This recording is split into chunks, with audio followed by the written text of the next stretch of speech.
ইউনূস কি সত্যি পদত্যাগ করছেন? ইউনূসের পদত্যাগ প্রশ্নে চুপ উপদেষ্টা মণ্ডলী।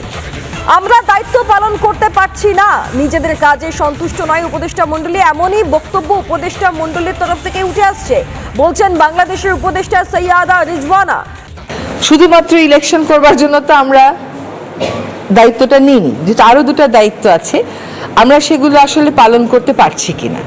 আমরা দায়িত্ব নেওয়ার পর থেকে যার যত রকম দাবি আছে সব দাবি নিয়ে তারা রাস্তায় বসে যাচ্ছে, রাস্তা আটকে দিচ্ছে, একদম ঢাকা শহর অচল হয়ে পড়ছে।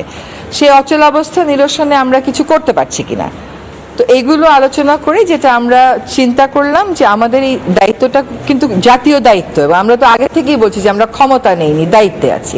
এই দায়িত্বটা পালন করা তখনই আমাদের পক্ষে সম্ভব হবে যখন আমরা সকলের সহযোগিতা পাবো। যে আমরা যদি আমাদের দায়িত্ব পালন করতে পারি তাহলেই আমাদের দায়িত্বে থাকাটা প্রাসঙ্গিক। যদি দায়িত্ব পালন করতে না পারি, আমাদের যার যার নিজস্ব অনেক কাজ আছে, তাহলে দায়িত্ব পালন করাটা আর প্রাসঙ্গিক থাকলো কি।